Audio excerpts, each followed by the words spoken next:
Welcome! If you're watching this video, then maybe you or a loved one has been diagnosed with cancer.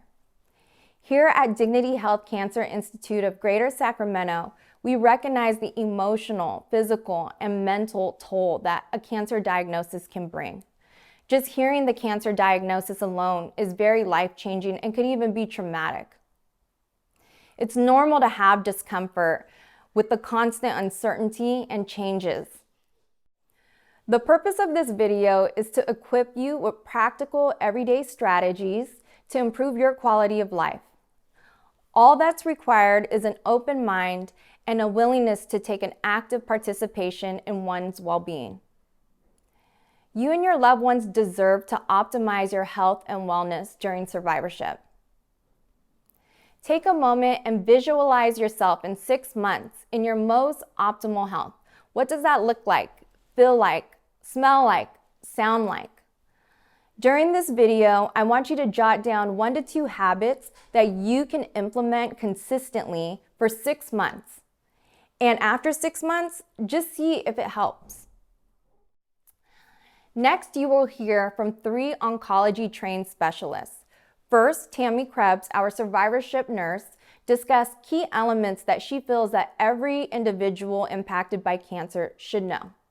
Second, we'll have our registered dietitian, Susan Lieber, discuss the latest research on nutrition and ways to implement physical activity into your everyday routine. Third, we'll end with Eva Lucas, our psychotherapist, and she will dive into ways to calm your mind so you can be more present for the joy in your life.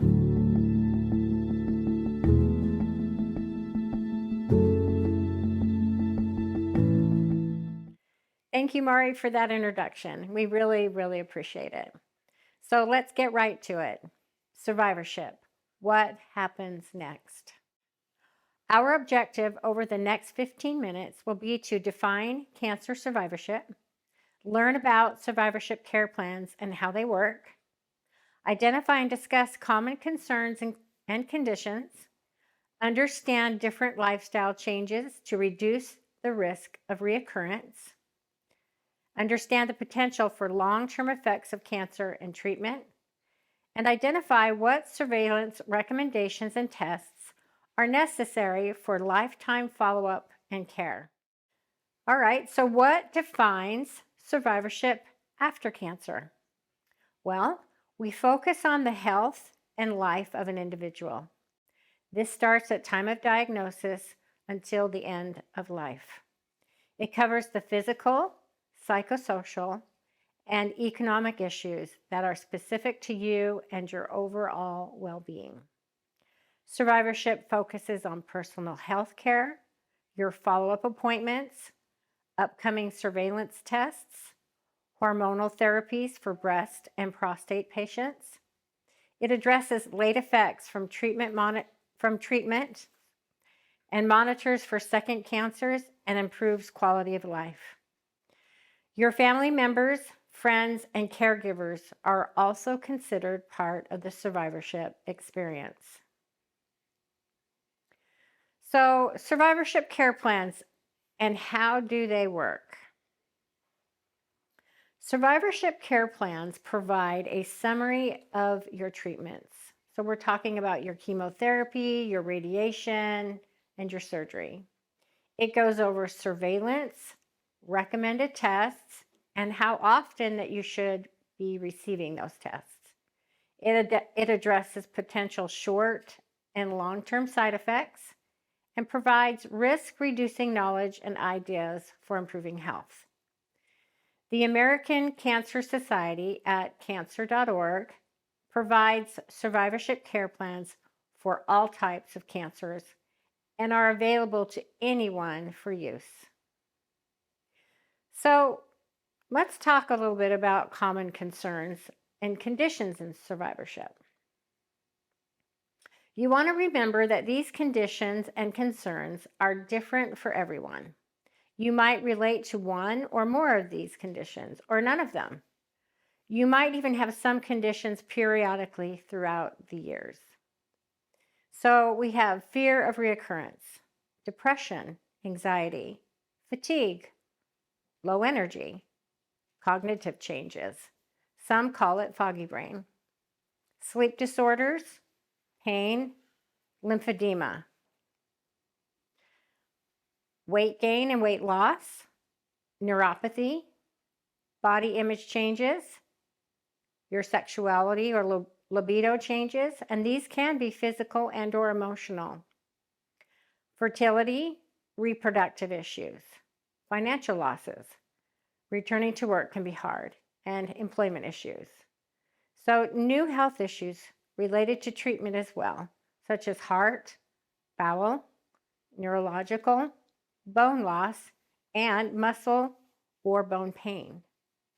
Changes in relationships with family, friends, and even coworkers. So now let's talk about treatment options for these common conditions. So pain and joint aches. We really want you to be active. Yoga, walking. There's even acupuncture, relaxation techniques. You can even use medications and vitamin supplements. But you should always discuss this with your primary care provider and or your pharmacist. Just remember, find what works for you. All right, so now let's talk about lymphedema. This is most commonly caused by the removal of or damage to your nodes as part of your cancer treatment. The removal of the damaged lymph nodes can prevent lymph fluid from draining properly. So you want to avoid tight clothing. You want to keep affected limbs above your heart as much as possible. Keep the limb protected from cuts, scratches, or insect bites.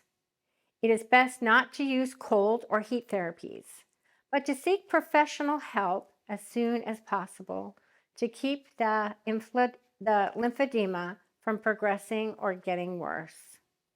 So treatment recommendations, physical therapy is really good. You would need a referral from your primary care doctor or your oncologist. We recommend certified oncology massage therapists, and they are available in your local areas. In-home pneumatic compression treatment, and you would need to speak with your primary care provider or your oncologist about that as well. All right, so hot flashes. Limit your alcohol intake. Avoid hot beverages or spicy foods. Utilize cooling methods such as fans, cool beverages, cooling pillow covers, and cooling sheets and blankets. Avoid smoking or secondhand smoke. You can even consider acupuncture. And last, medications can be helpful. If you try anything over the counter or herbal medications, you should make sure you speak with your pharmacist and make sure that it doesn't interfere with any of your other medications that you're taking. Okay, now let's move on to fatigue. Survivorship cancer patients can get tired easily with activity. Don't let that discourage you. Be active. Watch what you eat. Get plenty of sleep. Organize your day so you are accomplishing your complex activities first. Talk to your primary care doctor about possible underlying causes, such as your thyroid, vitamin deficiencies, and even anemia. Be patient with yourself. And remember, if your fatigue is not relieved by sleep and rest, it just may take some time to get back to your new normal, and that's okay.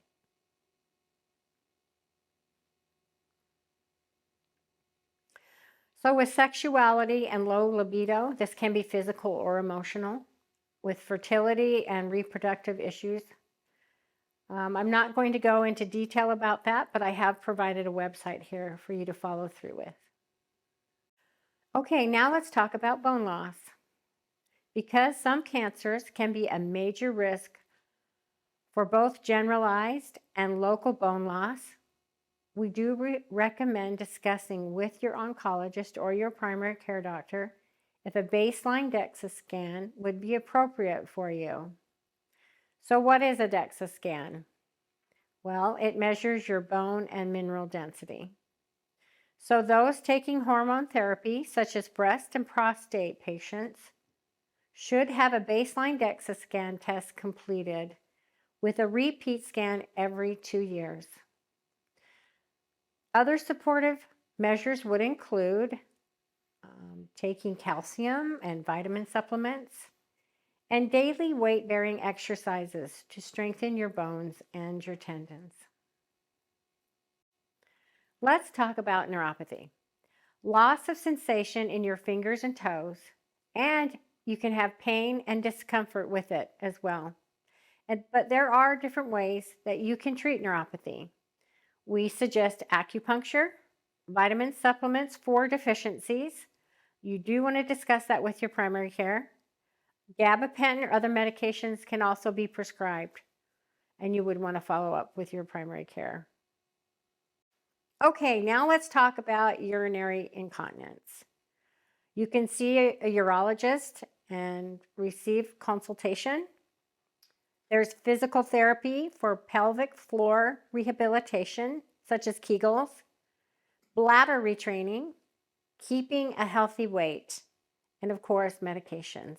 And you would definitely want to consult with your primary care on that. We're going to move into management of late side effects.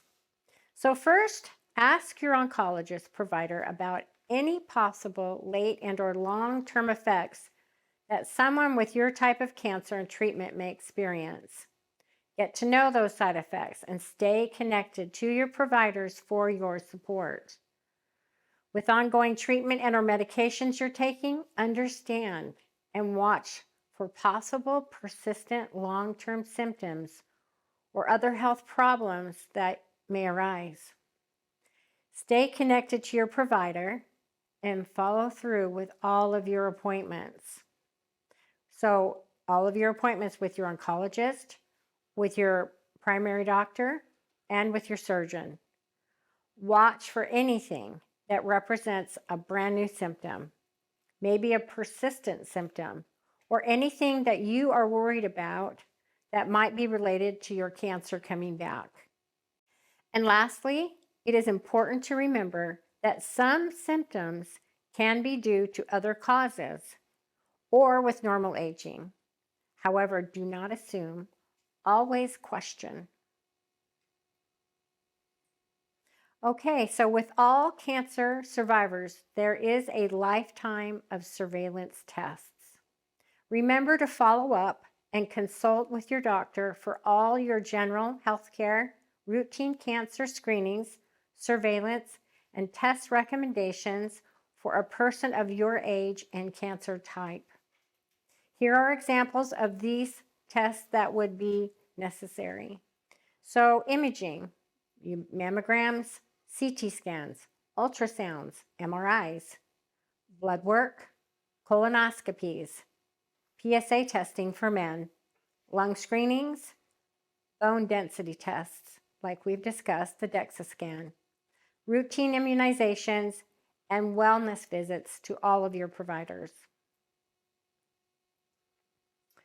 So I want to end by saying, be proactive, be physically active. It is the #1 recommendation by the American Cancer Society to reduce risk of cancer. Follow a healthy diet, maintain a positive attitude, get out and enjoy your life.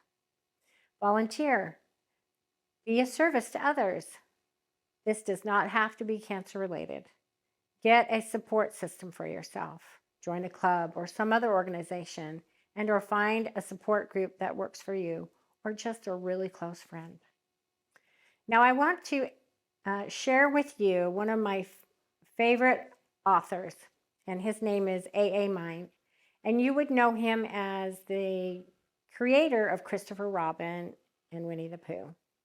And he says, and I quote him, "You're braver than you believe, and stronger than you seem, and smarter than you think." And I thank you for your time. So Tammy, I have a question for you. Because sometimes patients will ask, I'm moving out of state, What is important for me? What do I need to remember to bring? You know, that is a really good question. So, what should you do if you move?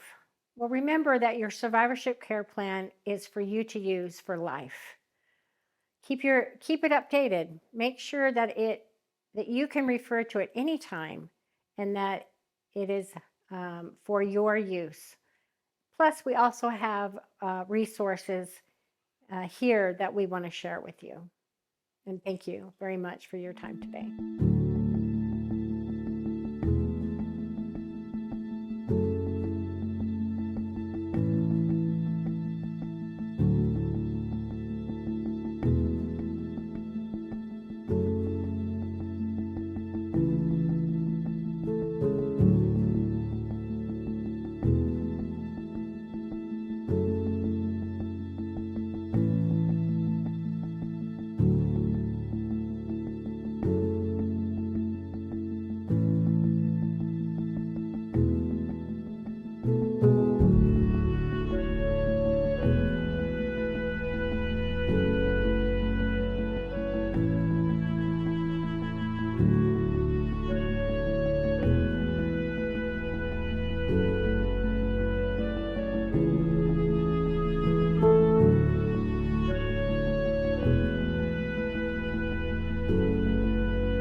Thank you, Tammy, for that excellent presentation.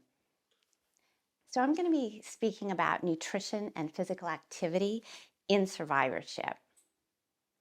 And these are going to be evidence-based recommendations for the increased wellness and quality of life and decreased risk of cancer and cancer recurrence. And these recommendations come from research by a number of institutions, including the American Institute for Cancer Research, American Cancer Society, the National Cancer Comprehensive Network, and even the Dietary Guidelines for Americans. And I'm going to focus on 3 areas: healthful dietary pattern, physically active lifestyle, and weight management. So starting with a healthful dietary pattern, it's one that is more plant-based. So there's consistent evidence that healthy dietary patterns are associated with a decreased risk of cancer, recurrence, and improved outcomes in survivors, but no specific diet is recommended. They really are ones that are high in fruits and vegetables, whole grains, beans and legumes, nuts and seeds, with limited red meat. And they tend to be low in saturated fat, high in fiber, and high in phytochemicals, which are just healthful plant chemicals. So the Mediterranean diet, a diet you might have heard of, is one that is based on this dietary pattern. And research has found that the Mediterranean diet is associated with lower incidence and recurrence of certain cancers and decreased risk of cardiovascular disease and diabetes. So what is a healthy dietary pattern?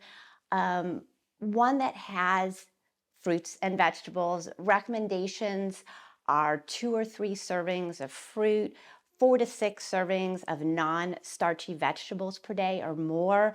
If you notice, kind of double the amount of vegetables than fruits, only because vegetables tend to have lower sugar amounts. So eating them at every meal and snack, and eating whole vegetables and fruits over juice. Another recommendation is to eat relatively unprocessed or whole grains and legumes and pulses. And this is mainly due to their high fiber. So the lowest risk of cancer and recurrence are associated with intake of greater than 30 grams of fiber a day. And this is a lot of fiber, especially the average intake in the US is about 15 grams of fiber per day, less if you happen to be on a low carb diet. Another recommendation is to replace saturated fats in your diet with healthier fats, which are polyunsaturated. These are your omega-3s and your omega-6s, and monounsaturated, which are the omega-9s. So fat should make up 25 to 35% of your daily calories, which is a moderate fat amount. Omega-3s break down into anti-inflammatory compounds, and they come mainly from animal sources like fatty fish, salmon, fish oils, but also from plant sources like chia and walnuts and flax. Omega-6s, which are also polyunsaturated, break down into inflammatory compounds, but you need them along with the omega-3s. But they tend to be in processed foods. They're sunflower, corn, and soybean oils. And so it really is the ratio that's more important of these fats. So it's estimated that our current ratio of omega-6, again in processed foods, to omega-3s is 15 to 1, and it's been theorized a better ratio is 3 to 1. And then lastly, monounsaturated fats, as I mentioned, omega-9s, those are your olive oils, canola oils, nuts and nuts oils, and avocado and avocado oils. Another recommendation is to limit your intake of processed foods, high in sugar and fat, and limiting the intake of sugar-sweetened drinks. They contribute calories without many nutrients and contribute to obesity, diabetes, heart disease, and cancer. So, Susan, I have a question. Sure. Does this mean that we should limit our carbs? So that's a good question, Tammy. So carbohydrates can be simple or complex, but whether they are simple or complex, they all break down into simple sugars. And the fact is, both cancer cells and our body cells need these simple sugars for energy. But simple carbs like soda or juice or candy, they provide little nutritional value.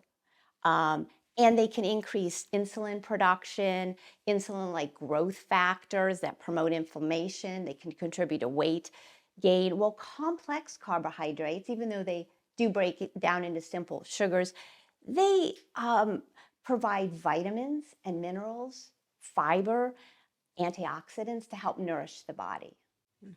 Thank you. Another recommendation is to limit our intake of red and processed meat. So studies have found an association between high intakes of red and processed meat and a 15 to 20% increased risk of colorectal cancer, as well as increased risk of breast cancer and other cancers. So red meat that are used in the studies are beef, pork, lamb, and venison, while white meat are from like birds, turkey, chicken, rabbit, and fish. Processed meats are those ones preserved by smoking or curing, salting or chemicals, deli meats, bacon, ham, canned meats. And there's also a recommendation to obtain your nutrients, your antioxidants, cancer-fighting compounds from food rather than from supplements. And there are really no dietary supplements that are recommended by any of the cancer organizations to reduce your risk of cancer or recurrence. Dietary supplements are really only recommended if deficiencies are suspected or confirmed. Research is ongoing, though, into cancer-fighting compounds that are in plants. These are the phytochemicals. In certain fruits and vegetables, teas, spices, different seeds, and some of them you've heard about. But it's really best to try to get these from eating whole foods rather than taking isolated supplements. And limiting alcohol intake. So evidence does link alcohol intake to the risk of certain cancers and the risk of new cancers for survivors, especially head and neck cancer, esophageal, liver, colorectal, and breast. The American Institute for Cancer Research recommends that it's best not to drink.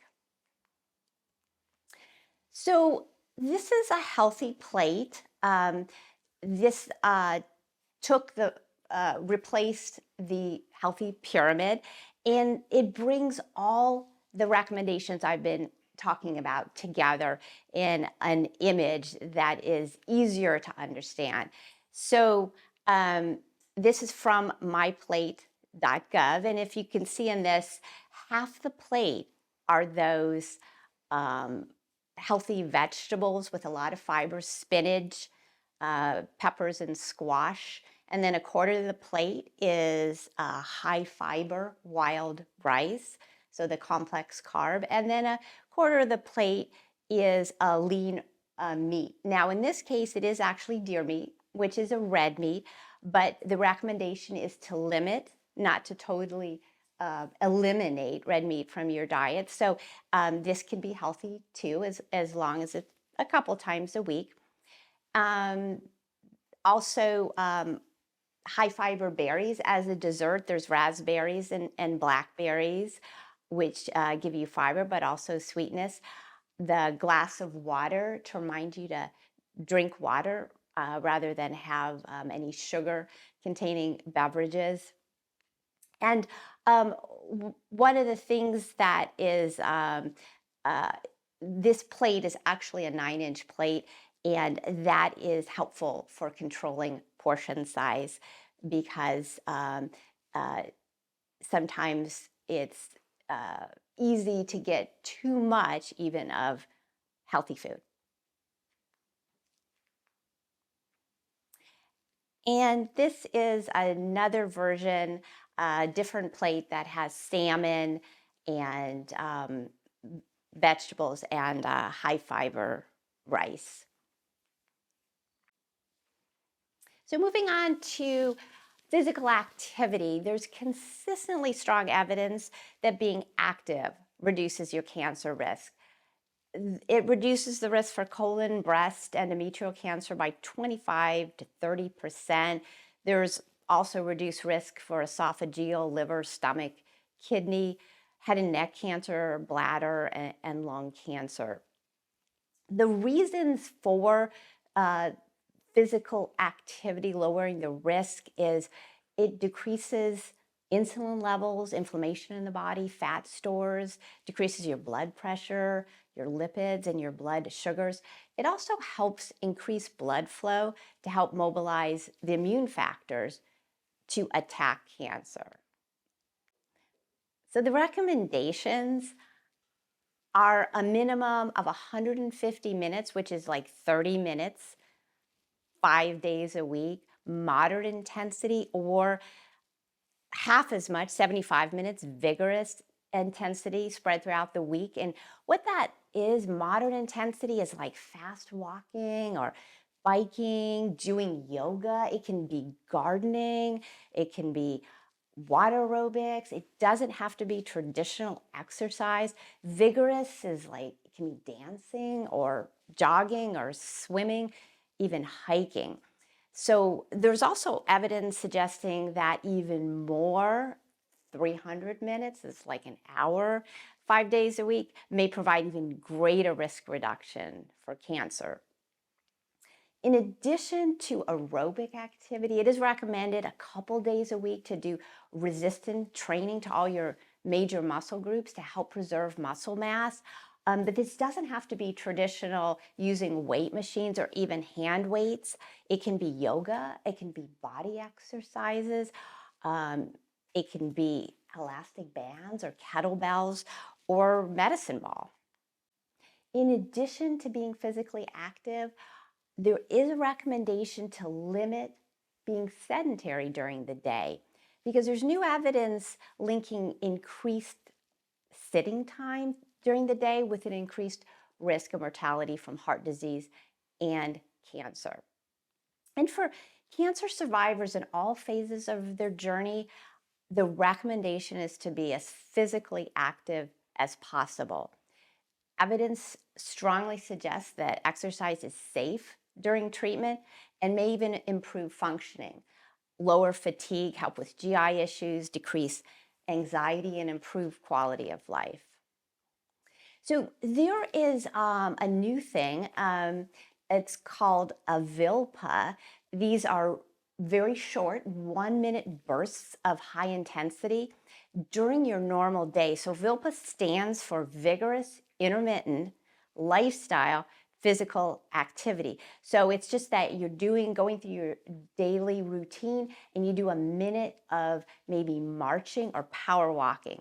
There was a recent observational study in Australia that tracked 25,000 people wearing fitness trackers.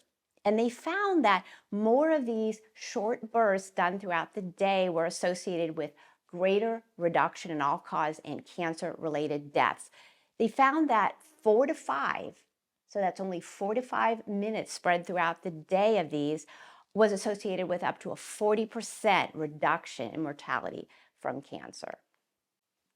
So patients with certain medical issues really should be assessed by their doctor before starting an exercise program. People who have dizziness, neuropathy, make sure you're cleared to start a program. And if you're new to exercise, you really should have a plan, starting slow, set really realistic goals. So don't go for that goal of 30 minutes, 5 days a week. Start more realistic, maybe 5 to 10 minutes a couple times a week. And then you want to gradually increase that time, the number of days a week. And then lastly, the intensity of that exercise. So there is an organization, nonprofit, called Triumph Fitness. And the website is triumphfound.org. It is a program that's designed to help cancer survivors once the treatment is complete. It's a 12-week strength and fitness program where you meet, whether in person or on Zoom, a couple times a week to help rebuild muscle mass as well as aerobic capacity after undergoing cancer treatment. And it's a wonderful program. So finally, there's a recommendation to try to be as lean as possible within the normal healthy weight range, which is under a BMI of 25. And more importantly, to avoid weight gain, especially around the abdomen as we age. So evidence has shown that even a small amount of weight loss, as little as 5%, can reduce the risk of cancer, diabetes, and heart disease. And maintaining a healthy weight is associated with a reduced risk of many types of cancer and recurrent. But you want to do this in a healthy way through small diet changes, portion control, and being more physically active. So it's all about making choices to eat healthy, be physically active, and maintain an appropriate weight. And small changes really do add up. Thank you.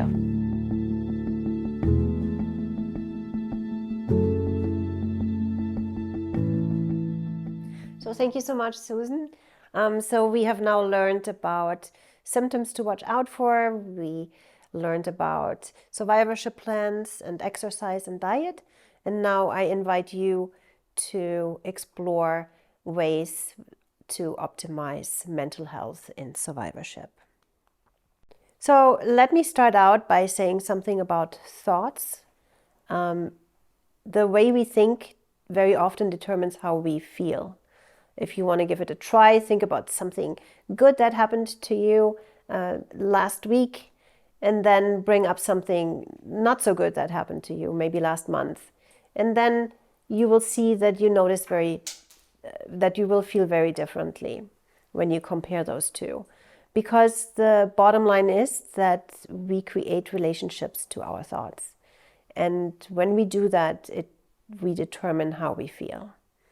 So in case you are not familiar with your thoughts, or in case you're not aware of your thoughts, which a lot of us just are not on a daily basis, I suggest that you go online and you find a template for something called a thought log or a thought diary or a thought record, and then track your thoughts for about 2 weeks and find out how this works. Notice the emotions that are elicited and the body sensations that you feel, followed by the behaviors that are activated. Just fill in the required spaces and then see if you can identify a pattern. We have to remember that cognitions are very often automated. It says, I need to be certain. And tracing them will help you become more aware.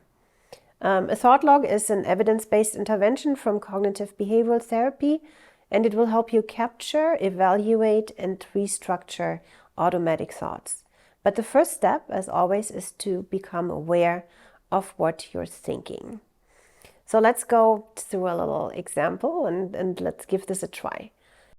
So let's take a look at our thoughts and our sometimes distorted thinking. A lot of times distorted thinking is part of mental diagnoses like depression and anxiety. So this is something that we really want to be aware of and take a closer look at. So let's take the belief I just mentioned before. I need to be certain. Okay, and I invite you to imagine the situation. And it's like this. Your laundry has been piling up in your house for a week because your washer broke. Now you have called in a technician and they are telling you that you have 2 options. Either you replace the appliance or you pay for the repair, but that's going to cost $800. Now what happens is you may start feeling anxious because this was unexpected and there's an expense involved in it. And then you go, I need to make the right decision because if I don't make the right decision, then I will have regrets and I don't want to live like this. So what happens is I need to be certain. I need to be certain that I will make the right decision. So then a thought comes up and the thought is, I can be certain if I obtain enough information. I'm still anxious, right? That's my emotion. Now the action is I collect information and generate possible solutions and outcomes. What do? I open up my computer and I Google. And a few hours go by. I'm getting tired. I'm thinking, are my solutions perfect? Did I miss anything? And yes, probably I did. So I go, okay, fine. So what I found until here probably doesn't count that much. I'll start over again. I'll reject my solutions. I will reconsider. I will collect more information because I can be certain if I only find that specific piece of information. And it goes on and on. This is called the cycle of uncertainty. You can also think of it as a hamster wheel because once you're on it, it's really hard to stop it and jump off. So let's remember the facts about thoughts. Thoughts precede emotions. If we can change the relationship with our thoughts, we will feel more in control. We are not our thoughts and we are not our emotions. They just are. They have no value. Thoughts are impermanent, right? They come and they go. Anxiety is a temporary mental state. And thoughts are not reality and they are also not truth. So basically don't believe what you think necessarily. If you like to visualize it, visualize the agitated surface of the ocean. Those are your thoughts. But when you dive down, maybe just, 5 or 10 feet, you will notice that the ocean is calm. And that is the control that we have to choose how we relate to our thoughts, right? And just think about that. And now that we have explored our thoughts, let's talk about the twins of mental health, depression and anxiety. Symptoms can overlap and they might present as fatigue, headaches, muscle aches, muscle tension, difficulty swallowing, trembling, twitching, even sweating and hot flashes. Depression and anxiety are common in cancer patients. About 20% qualify for a diagnosis of depression, and about 10% of cancer patients meet the criteria for anxiety sometime on the cancer continuum. Generally, chemotherapy and radiation are associated with depression, and research on long-term survivors is limited, although I found one observational study published in 2022 that shows that depression and anxiety increase 5+ years following a diagnosis. So this is something you would want to watch out for. Researchers found that patients age 50 and under were more distressed and more depressed. Other risk factors are living with 2 or more comorbidities and also having children. If you notice any changes in mood persisting for 2 weeks or longer, or if loved ones observe changes in you, please reach out to your provider. Talk to your primary care. Ask for a referral. We have to remember that in its mild stages, depression and anxiety can often be effectively treated with short-term therapy and even without psychotropic medications. So the goal is to catch it as early as possible. Another very common side effect is chemo brain. Some call it chemo fog. And your physician will probably put the word cancer-related cognitive impairment into your medical file. It's very common. About 75% of adults diagnosed with cancers experience chemo brain at some point. It can also overlap with symptoms of depression, symptoms of anxiety. But we also want to remember that cancer comes with loss. And that can turn into bereavement when we have to give up the plans that we had for the future. Maybe we cannot go back to work. Maybe there's a divorce happening because of all the stressors. There's financial issues. All of those can lead to bereavement. How does it show up? Chemo brain shows up in problems with attention, working memory, executive functioning, dysfunction in mobilizing and or sustaining attention, and also processing speed. So if you feel you're not as sharp as you used to be, if you keep forgetting where you put your keys, it may also be a symptom of chemo brain. But the good news is most patients, after 9 to 12 months having completed treatment, they go back to their baseline. And in the meantime, I would suggest that you get help. Maybe start writing lists or get an Apple tag in case you keep forgetting where you put your keys. Also, what really helps with the recovery of our brain is if we start a new activity or if we learn something new. So take a class, learn a new language, and experience something that you haven't experienced in the past. So another very common occurrence following a cancer diagnosis and treatment are sleep disturbances. And those are unfortunately very common in cancer patients as well. Even in the general population, we see between 9 and 33% of us have sleep disturbances of some kind.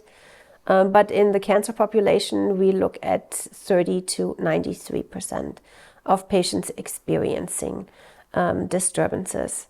This can even lead to a diagnosis like insomnia, hypersomnia, dysomnia, daytime sleepiness, circadian rhythm disorder, which is common in breast cancer patients, restless leg syndrome, obstructive sleep apnea.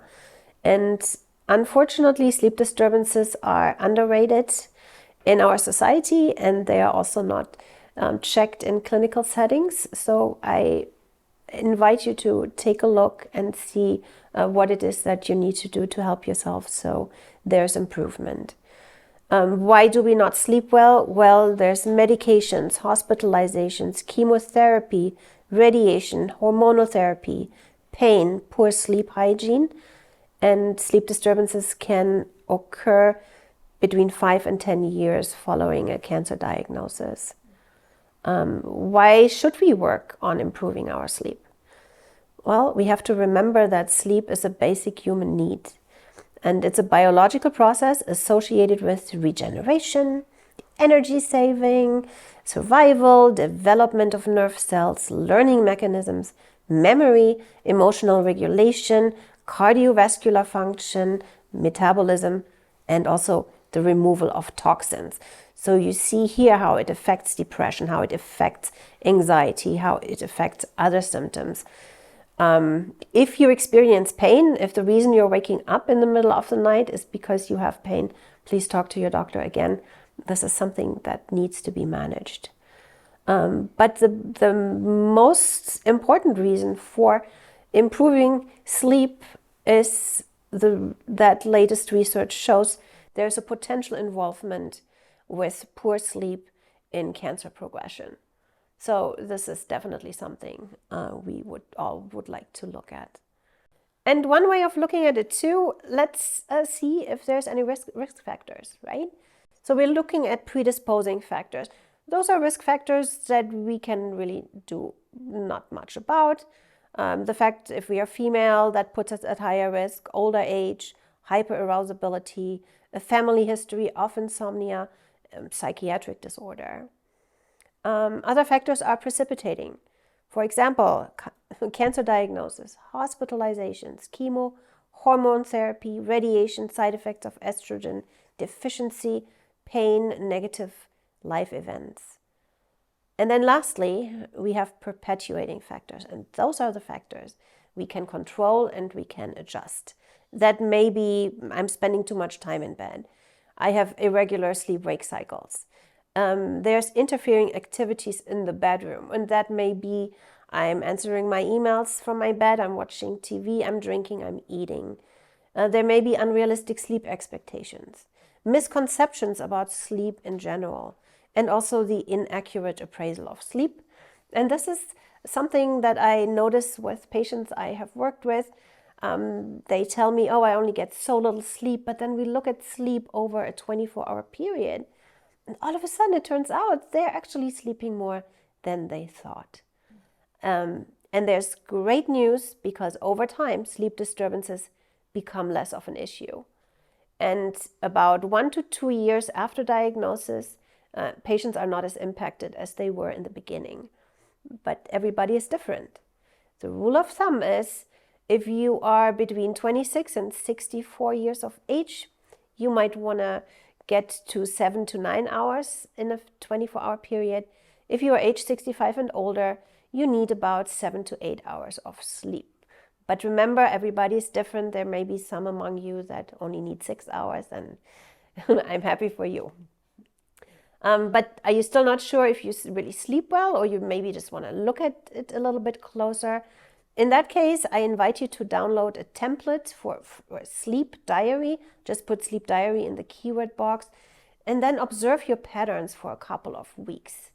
And if you really have trouble, then take the sleep diary and bring it in to your next visit with your physician.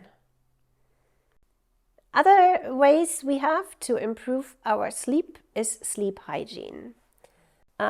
Look at your bedroom. Are there electronic screens? Are you using electronic screens? Are you the person who sleeps with their phone on their bedside table?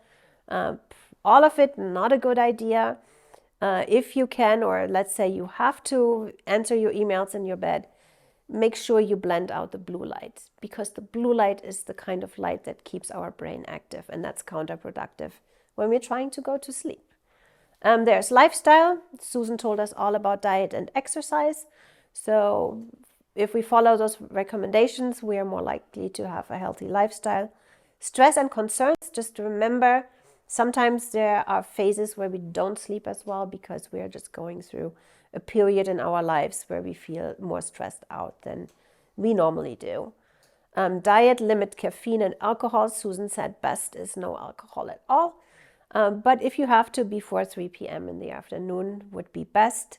And again, I'm not saying you need to do this every day, right? If you are going out to dinner with friends and it's 7 o'clock and you order a glass of wine, that's fine. But just know that this could affect your sleep. Exercise, great, but not after 5 p.m. if possible.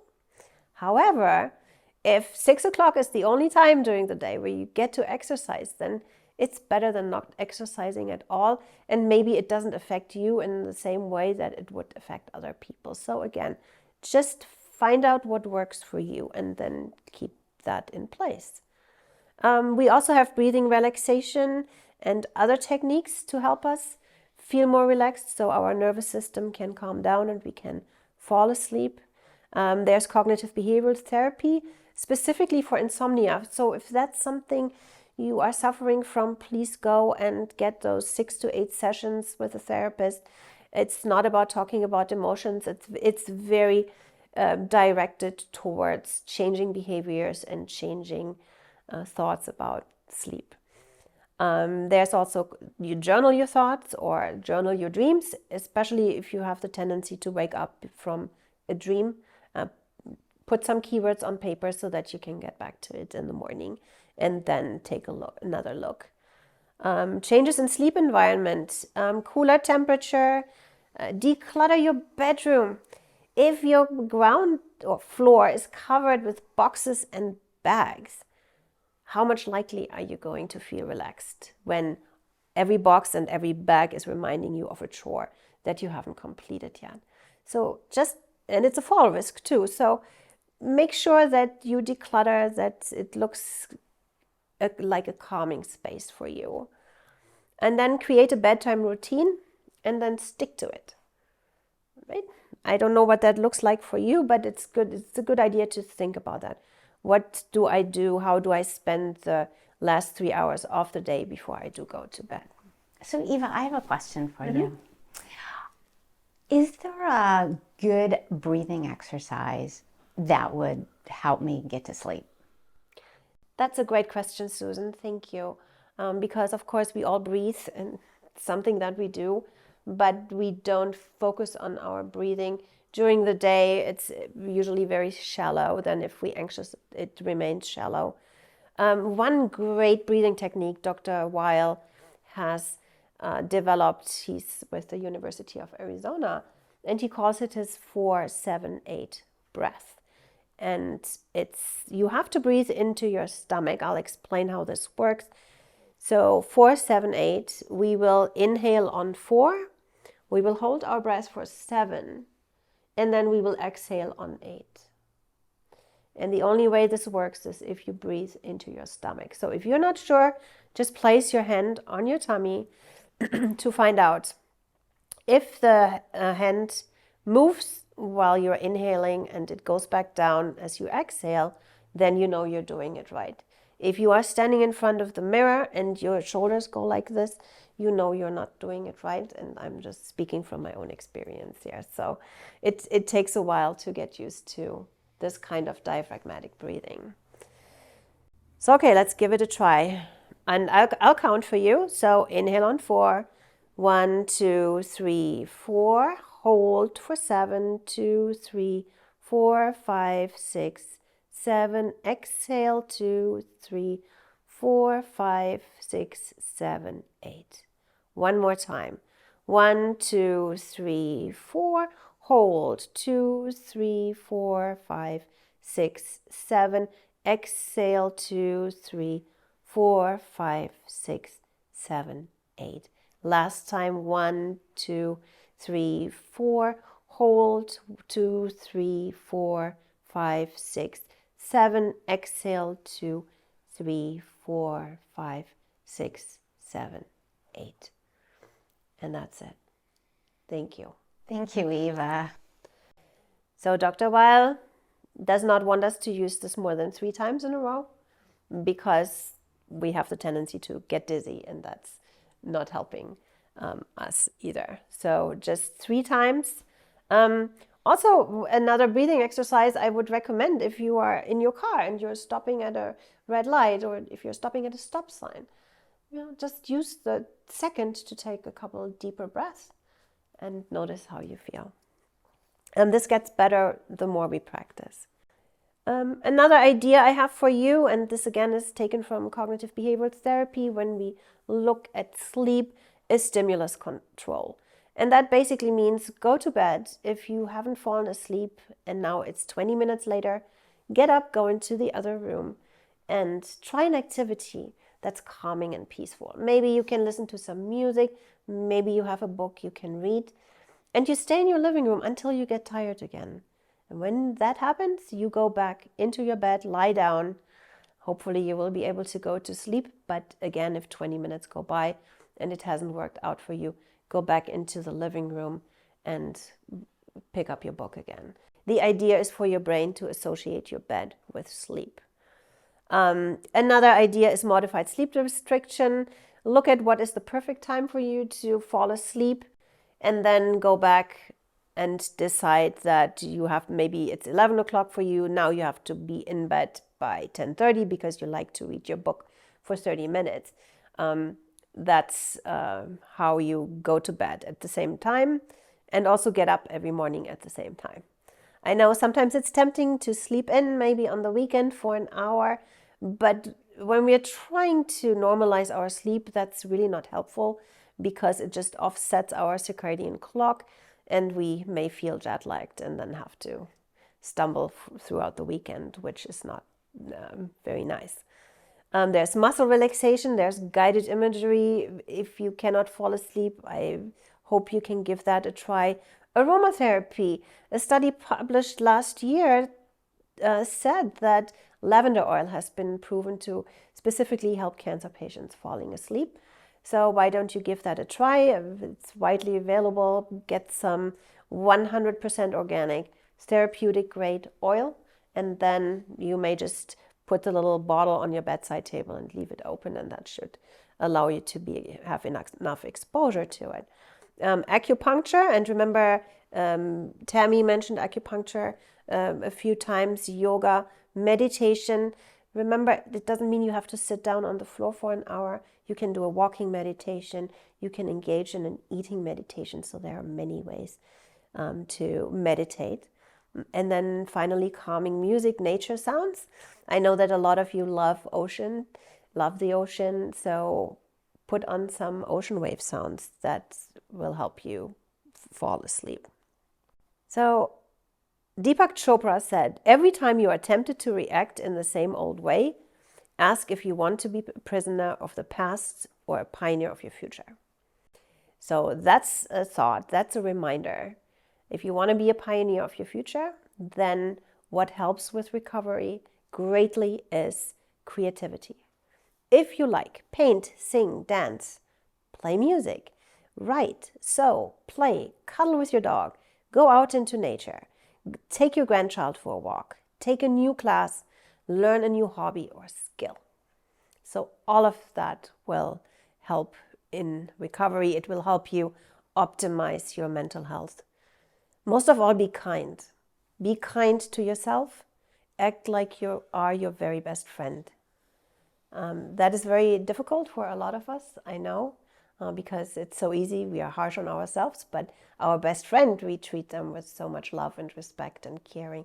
So I invite you to treat yourself like you are your very best friend, because you actually are. And writing a letter to your future self, writing a letter to your past self, that was just made it to all these appointments and the chemos and got sick and got better and never gave up hope.